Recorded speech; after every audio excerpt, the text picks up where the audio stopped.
प्यारे साथियों नमस्कार दोस्तों। अब की बार हजारों स्टूडेंट रीट पात्रता परीक्षा से इन 3-4 नियमों का पालन नहीं करेंगे तो चुटकियों में बोर्ड उनको पात्रता परीक्षा से बाहर कर देगा। साथियों अब की बार क्या है, बोर्ड ने कुछ ऐसे पेचीदा नियम लागू किए गए हैं, कहीं ना कहीं इनमें हो सकता है हजारों स्टूडेंट हैं इन नियमों के लपेटे में आ सकते हैं। तो साथियों इन नियमों का आपको विशेष तौर पे पालन करना ही पड़ेगा। तो ये 3-4 ऐसे नियम कौन कौन से मैं आपको यहाँ बताने जा रहा हूँ, ठीक है, ताकि ऐसा ना हो साथियों आप आज मेहनत कर रहे हैं, कल आपकी मेहनत पे कुछ सेकंडों में ही क्या है पानी फिर जाए। ठीक है, तो वो कौन कौन से नियम हैं जिससे आपको विशेष तौर पे बचना ही होगा। ठीक है, देखो दोस्तों सबसे पहले अपन यहाँ बात कर लेते हैं जो OMR सीट में अब की बार 5वां ऑप्शन डाला गया है। तो ध्यान रखना भाई, 5वां ऑप्शन इसलिए डाला गया है कि कोई विद्यार्थी परीक्षा में क्या है, जैसे ही कोई भी क्वेश्चन में कोई सा भी ऑप्शन फिल नहीं करता है तो उसका 1/3 नंबर है वो काट लिया जाएगा। ठीक है, तो आपको करना क्या है, जैसे मान लो आपको कोई क्वेश्चन नहीं आता है तो आपको उसमें 5वां ऑप्शन नहीं भरना है, बल्कि 4 ऑप्शन में से ही आपको कोई सा भर देना है, क्योंकि रीट पात्रता में नेगेटिव मार्किंग नहीं है। क्योंकि जब पेपर में नेगेटिव मार्किंग होती है और यदि आपको कोई क्वेश्चन नहीं आ रहा है, 4 ऑप्शन में से आपको कोई सा भी आंसर नहीं पता है, तो उस कंडीशन में आपको क्या है 5वां ऑप्शन भरना होता है।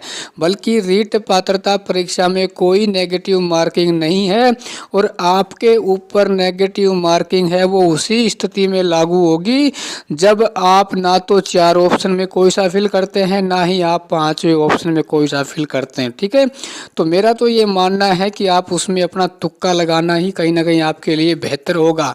क्योंकि भाई मान लो आप 4 ऑप्शन में तुक्का भी लगाओगे तो उसमें यदि आपका तुक्का लग भी गया तो आपको नंबर तो मिलेंगे कम से कम, लेकिन यदि मान लो आपने 5वां ऑप्शन भर दिया तो उसका मतलब ये है उसमें आपको कोई भी नंबर मिलने वाला नहीं है।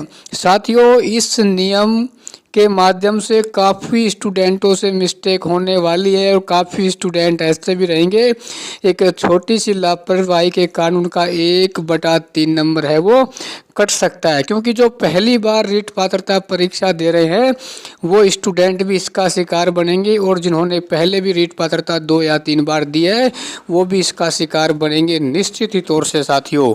उसके अलावा सबसे इम्पोर्टेंट बात साथियों ये है, यदि आपने अधिक पुरानी फोटो फॉर्म भरते समय यदि लगाई है तो जैसे ही अब संशोधन की डेट आएगी तो उसमें आप सुधार कर लेना साथियों। और प्लस में अपने आधार कार्ड को अभी से ही आप अपडेट करवा लेना। कई बार क्या है आधार कार्ड कई साथियों का 2-2 महीने अपडेट नहीं होता है, वैसे आधार कार्ड है लगभग 3 से 7 दिन के अंदर अपडेट हो जाता है।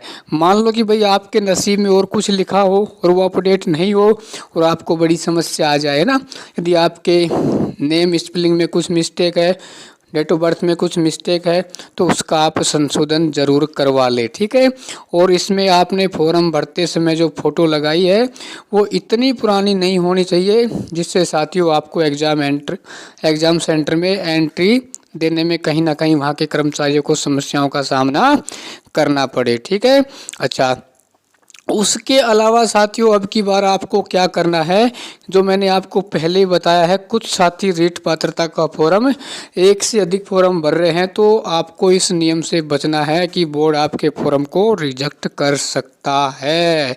ठीक है ना, तो ज़्यादा दिमाग मत लगाना कि हम रीट पात्रता के एक से अधिक फॉर्म भर देते हैं। ठीक है, नहीं तो साथियों बोर्ड का कुछ भरोसा नहीं भाई साहब, फॉर्म रिजेक्ट हो जाएगा और आप रीट पात्रता से वंचित भी हो सकते हैं। तो साथियों अब की बार जो ये पेचीदा नियम है इनका विशेष तौर पे आपको पालन करना ही पड़ेगा। मेरा तो ये मानना है कि भाई मान लो आपका एक क्वेश्चन में भी आपने मिस्टेक कर दी तो साथियों कहीं ना कहीं आपको लेने के देने नहीं पड़ जाए।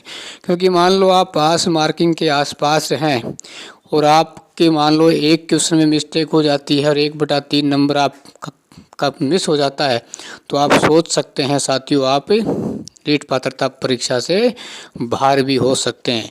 जैसे कि मान लो कि जनरल कैंडिडेट है और आपके पास मार्किंग 90 नंबर आ रहे हैं, लेकिन आपने गलती से कोई एक ऐसा क्वेश्चन छोड़ दिया, न तो आपने उसमें चौथा ऑप्शन फिल किया और ना ही आपने उसमें पांचवा ऑप्शन फिल किया, तो साथियों आपका 1/3 नंबर है वो काट लिया जाएगा और आप रीट पात्रता परीक्षा से वंचित हो जाओगे।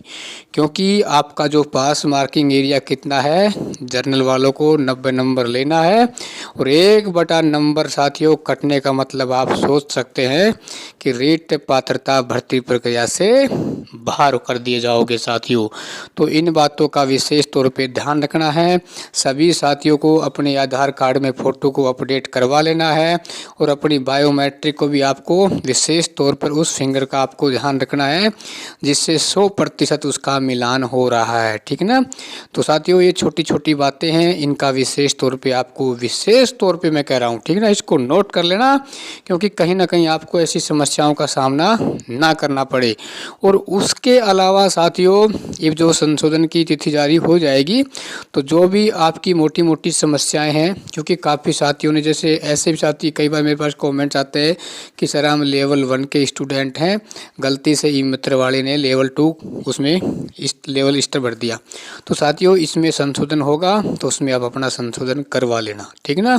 क्योंकि भाई ये तो सबसे बड़ी मिस्टेक है, क्योंकि आपके पास ऑलरेडी BSTC आपने की हुई है, तो आप कैसे लेवल 2 का फॉर्म भर सकते हैं, क्योंकि आपके पास कोई B.Ed आपने वर्तमान में नहीं किया हुआ है, कोई सर्टिफिकेट आपके पास नहीं है, ना आप B.Ed लास्ट ईयर में हो, ठीक है ना।